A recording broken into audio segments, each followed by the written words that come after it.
Hello ನಮಸ್ಕಾರ, welcome to ಹೆಬ್ಬರ್ಸ್ blog. ನಾನು ನಿಮ್ಮ ಸಾಹಿತ್ಯ.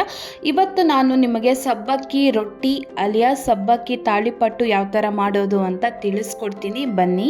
ಸಬ್ಬಕ್ಕಿ ಒಂದು ಬೌಲ್ನ ತೊಗೊಂಡಿದ್ದೆ. ಅದು ನೆನೆಸಿದ ಮೇಲೆ ಅದ್ರ ಕ್ವಾಂಟಿಟಿ ಡಬಲ್ ಆಗುತ್ತೆ ಆ್ಯಂಡ್ ಓವರ್ ನೈಟ್ ನೆನೆಸಿಡಬೇಕು. ಇವಾಗ ಅದು ನೀರನ್ನೆಲ್ಲ ಶೋಧಿಸಿ ಮಿಕ್ಸಿಂಗ್ ಬೌಲಿಗೆ ಹಾಕ್ಕೊಂಡಿದ್ದೀನಿ. ಇವಾಗ ದೊಡ್ಡ ಸೈಜ್ ಆಲೂಗೆಡ್ಡೆನ ಬೇಯಿಸ್ಬಿಟ್ಟು ತುರಿದ್ಬಿಟ್ಟು ಹಾಕ್ತಾ ಇದ್ದೀನಿ.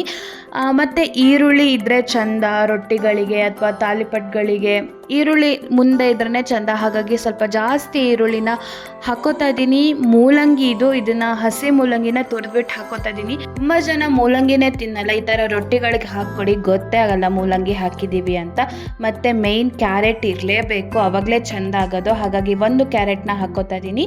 ಕರಿಬೇವು ಸೊಪ್ಪು ಸ್ವಲ್ಪ ಫ್ಲೇವರ್ಗೆ ಅಂತ ಹಾಕ್ತಾ ಇದ್ದೀನಿ. ಹಾಗೆ ಸ್ವಲ್ಪ ಜೀರಿಗೆ, ಹಾಗೆ ರುಚಿಗೆ ತಕ್ಕಷ್ಟು ಉಪ್ಪನ್ನ ಕೂಡ ಹಾಕ್ತಾ ಇದ್ದೀನಿ. ನಿಮಗೆ ಖಾರಕ್ಕೆ ಬೇಕಾದರೆ ಖಾರದ ಪುಡಿನ ಯೂಸ್ ಮಾಡ್ಬೋದು, ಇಲ್ಲ ಹಸಿಮೆಣಸು ಕೂಡ ಯೂಸ್ ಮಾಡ್ಬೋದು. ನಾನು ಖಾರದ ಪುಡಿನ ಯೂಸ್ ಮಾಡಿದ್ದೀನಿ, ಬಟ್ ಅದು ಕ್ಲಿಪ್ಪಿಂಗ್ ಮಿಸ್ ಆಗಿರೋದ್ರಿಂದ ನಿಮಗೆ ಇವಾಗ ನಿಮ್ಮ ಜೊತೆ ಶೇರ್ ಮಾಡೋಕ್ಕೆ ಆಗ್ತಾ ಇಲ್ಲ. ಅದ್ರ ಜೊತೆ ಹಿಟ್ಟು ಅಂದರೆ ರೊಟ್ಟಿ ಹಿಟ್ಟು ಕನ್ಸಿಸ್ಟೆನ್ಸಿ ಬರಬೇಕಲ್ವ, ಹಾಗಾಗಿ 2 ಸ್ಪೂನ್ ಆಗೋಷ್ಟು ನಾನು ಅಕ್ಕಿ ಹಿಟ್ಟನ್ನ ಯೂಸ್ ಮಾಡ್ತಾ ಇದ್ದೀನಿ. ಒಂದು ಸತಿ ಹೀಗೆ ಡ್ರೈ ಮಿಕ್ಸ್ ಮಾಡಿ, ನೀರೇನು ಅಗತ್ಯ ಬರಲ್ಲ.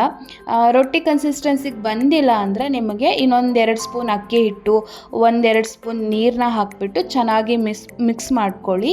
ಇದ್ರದ್ದು ಹದ ಮಿಸ್ ಆದರೆ ಹೋಯ್ತು ರೊಟ್ಟಿ ಮಾಡೋಕ್ಕೆ ಬರಲ್ಲ, ಹಾಗಾಗಿ ಒಡ್ಕೊಳ್ಳುತ್ತೆ ಆ್ಯಂಡ್ ತವಕ್ಕೆ ಹಾಕೋಕ್ಕೂ ಬರಲ್ಲ. ನೀಟಾಗಿ ಈ ಹದಕ್ಕೆ ನೀವು ರೊಟ್ಟಿ ಹಿಟ್ಟನ್ನು ಕಲಸಿ ಇಟ್ಕೊಳ್ಳಿ. ಇದೊಂದು 5 ನಿಮಿಷ ನೆನಿಲಿ, ಆವಾಗ ಚೆನ್ನಾಗಿ ರೊಟ್ಟಿ ಮಾಡೋಕ್ಕೆ ಬರುತ್ತೆ.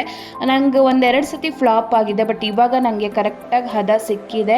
ಇದು ಹೆಲ್ದಿ ರೆಸಿಪಿ ಅಲ್ವಾ, ಹಾಗಾಗಿ 1-2 ಸತಿ ಫೇಲ್ ಆದ್ರೂ ಪರವಾಗಿಲ್ಲ ಅಂತ ಹೇಳಿ ಟ್ರೈ ಮಾಡ್ತಾ ಇರ್ತೀನಿ ಈ ಥರದ್ದೆಲ್ಲ ಕಲಿಯೋಕ್ಕೆ. ಯಾಕೆಂದರೆ ಬೆಳಗ್ಗೆನೇ ಹೆಚ್ಚು ತರಕಾರಿಗಳನ್ನೆಲ್ಲ ತಿಂದರೆ ಒಳ್ಳೆಯದು. ನಮ್ಮ ಊಟದಲ್ಲಿ ಜಾಸ್ತಿ ತರಕಾರಿ ಸೊಪ್ಪು ಕಾಳುಗಳಿದ್ರೇ ಒಳ್ಳೆಯದು ಅಲ್ವಾ ಆರೋಗ್ಯಕ್ಕೆ. ಹಾಗಾಗಿ ನಾನು ಈ ಥರ ರೆಸಿಪೀಸ್ನ ಜಾಸ್ತಿ ಮಾಡ್ತಾ ಇರ್ತೀನಿ.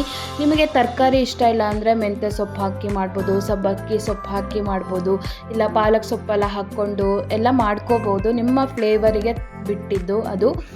ಸೊ ಇವಾಗ ನೋಡಿ, ನಾನು ಮಾತಾಡ್ತಾನೆ ರೊಟ್ಟಿನ ತಟ್ಬಿಟ್ಟಿದ್ದೀನಿ. ರೊಟ್ಟಿ ಶೀಟ್ ಇದ್ದರೆ ಈಸಿ ತವ ಮೇಲೆ ಹಾಕೋಕ್ಕೆ, ನಾನು ಐರನ್ ತವದಲ್ಲೇ ಹಾಕೋತೀನಿ. ಒಂದು ರೊಟ್ಟಿಗೆ 1 ಸ್ಪೂನ್ ಎಣ್ಣೆ ಇದ್ದರೆ ಸಾಕು, ಜಾಸ್ತಿ ಎಣ್ಣೆನೂ ನೀವು ಯೂಸ್ ಮಾಡಬೇಕಂತ ಇಲ್ಲ ತುಪ್ಪ ಇದ್ರೂ ಒಳ್ಳೆಯದು, ಮಾಡ್ಕೋಬೋದು.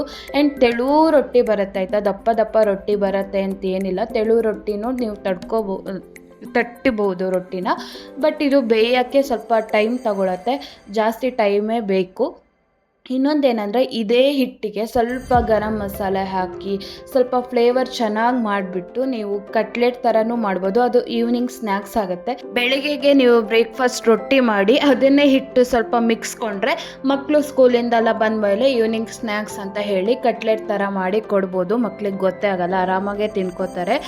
ಸೊ ಇದೇ ಥರ ಹೆಲ್ದಿ ರೆಸಿಪಿ ಬೇಕು ಆ್ಯಂಡ್ ಈಸಿ ರೆಸಿಪಿ ಬೇಕು ಅಂದರೆ ನನ್ನ ಚಾನಲನ್ನು ಫಾಲೋ ಮಾಡಿ, ಸಬ್ಸ್ಕ್ರೈಬ್ ಮಾಡಿಕೊಂಡು ನನಗೆ ಸಪೋರ್ಟ್ ಮಾಡಿ ಅಂತ ಕೇಳ್ತಾ ನಾನು ಮುಂದಿನ ಬ್ಲಾಗಲ್ಲಿ ಸಿಗ್ತೀನಿ. ಅಲ್ಲಿ ತನಕ ಎಲ್ಲರಿಗೂ ಬಾಯ್, ನಮಸ್ಕಾರ.